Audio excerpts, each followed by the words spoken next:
இன்றைக்கி என்ன பார்க்க போகிறேன்னா, ஒரு தீபாவளி ரெசிபியாக வடை செய்கிறதுக்கு பதிலாக இந்த மாதிரி ஈஸியாக டக்குன்னு செஞ்சிடலாம். வெங்காயம் போண்டா தாங்க செஞ்சு காமிக்க போகிறேன். வீடியோக்குள்ளே போகலாம் வாங்க. எல்லாருக்கும் வணக்கம். என்னோடய பேர் பாலா. இன்றைக்கி என்ன செஞ்சு காமிக்க போகிறேன்னா, ஒரு போண்டா ரெசிபி தாங்க செஞ்சு காமிக்க போகிறேன். தீபாவளிக்கு வடைக்கு பதிலாக இந்த போண்டா வெங்காய போண்டா செஞ்சு சாப்பிட்லாம்.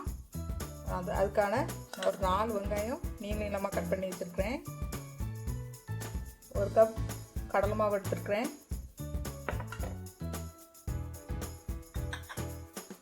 கொஞ்சம் கொத்தமல்லி தலையும் ஒரு பச்சை மிளகாவும் நறுக்கி வச்சுருக்கிறேன். அப்போ அரிசி மாவு ஒரு 4 ஸ்பூன் எடுத்து வச்சுருக்கிறேன். அப்புறம் முந்திரி கழுவி தேவைக்கு எடுத்து வச்சுருக்கிறேன். ஒரு 1/2 டீஸ்பூன் மிளகாத்தூள், உப்பு தேவையான உப்பு சேர்த்துக்கோங்க. கடலை மாவு ஃபஸ்ட்டு போட்டுக்கலாம். ஒன்றா கொட்டிக்கலாம். பச்சரிசி மாவு போட்டுக்கலாம்.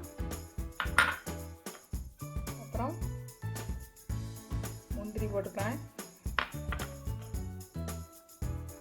கொத்தமல்லி தழை, பச்சை மிளகா போட்டுக்கிறேன். மிளகாத்தூள் ஒரு அரை டீஸ்பூன் போட்டுக்கிறேன். தேவைக்கு உப்பு போட்டுக்கோங்க.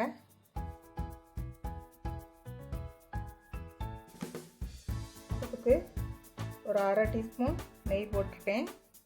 இது வேண்டானா ஸ்கிப் பண்ணிக்கோங்க. ஃபஸ்ட்டு எல்லாம் கிளறி விட்டுக்கலாம். மொத்தமாக கிளறி விட்டுருங்க.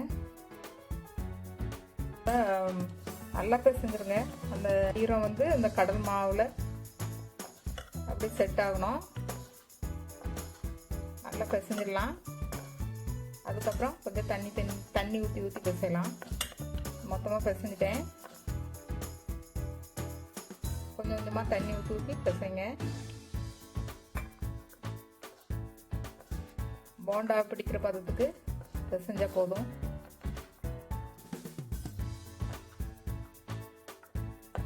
தீபாவளி ரெசிபியாக செஞ்சு பாருங்கள்.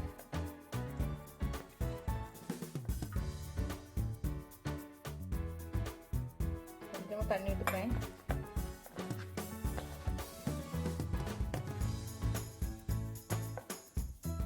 மாதிரி பிடிக்கிறதுக்கு வரணும்.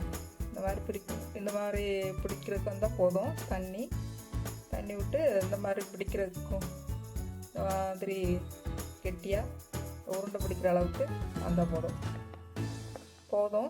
இதான் பதம். பூ காரம் எப்படி இருக்குன்னு பார்த்துடலாம். கரெக்டாக இருக்குது. அப்படியே உருண்டை பிடிச்சி வச்சுக்கலாம். பாருங்கள்,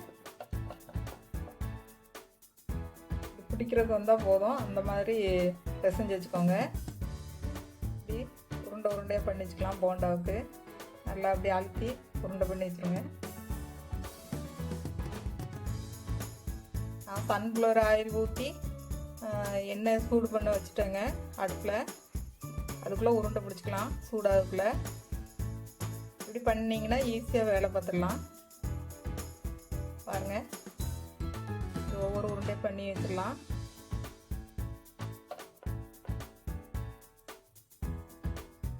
கொஞ்சம் மாவு எடுத்துக்கோங்க. மாவு எடுத்து இப்படி அழுத்தி உருட்டிடுங்க. அப்போ தான் வெங்காயம் கலண்டு வராமல் இருக்கும். நல்லா இப்படி அழுத்தி உருட்டிடுங்க. எல்லாமே உருட்டிட்டு காமிக்கிறேன். பாருங்கள், இந்த மாதிரி உருண்டை பண்ணி வச்சாச்சு. எல்லாமே இடையில ஒரு வாட்டி கையை கழுவி உருண்டை பண்ணுங்கள். இப்போ ஈஸியாக வரும் உருண்டை. எண்ணெய் சட்டி அடுப்பு வச்சுருப்பேன். பொரிச்சு எடுத்துகிட்டு வந்துடலாம். அவளுக்கு வடை மாவு அரைச்சி கஷ்டப்படாமல் இந்த மாதிரி உடனடி போண்டா பண்ணி சாப்பிட்டுக்கலாம். செஞ்சிடலாங்க. வெங்காயம் மட்டும் நறுக்கி வச்சா போதும். கீழே செஞ்சிடலாம். ஒன்றா எடுத்து போட்டுடலாம். எண்ணெய் சூடாயிட்டான்னு பார்க்கலாம். எண்ணெய் சூடாயிடுச்சு. மீடியம் ஃப்ளேமில் வச்சுக்கோங்க. ஒன்றா போட்டுடலாம்.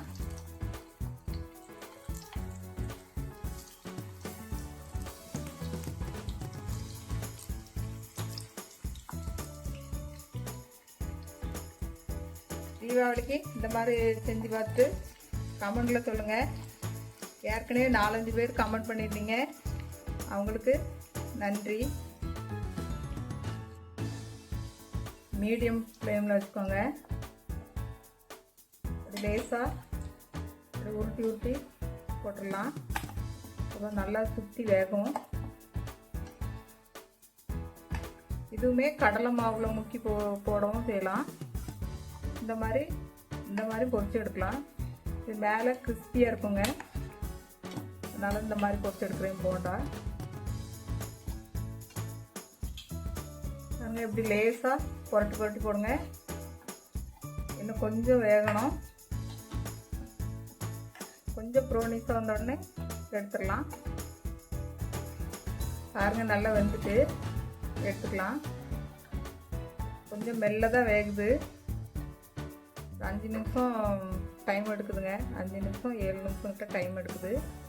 அப்படி மெல்ல வேக வச்சு எடுத்துக்கோங்க. பாருங்க, போண்டா ரெடி ஆகிடுச்சு. எல்லா போண்டாவும் எடுத்துக்கலாம்.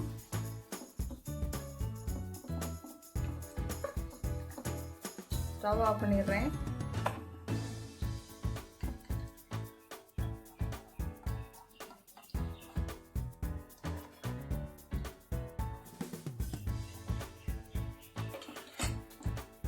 சூப்பரான வெங்காய போண்டா ரெடிங்க. டேஸ்ட் பார்க்கலாமா? டேஸ்ட் பார்த்து சொல்கிறேன். சூப்பராக இருக்கு.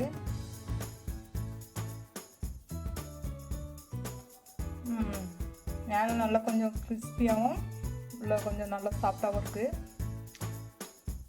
இந்த வீடியோ பிடிச்சிருந்தா சப்ஸ்கிரைப் பண்ணிக்கோங்க. வீடியோ பார்த்த எல்லாருக்கும் நன்றி. எல்லாருக்கும் நல்வாழ்த்துக்கள்.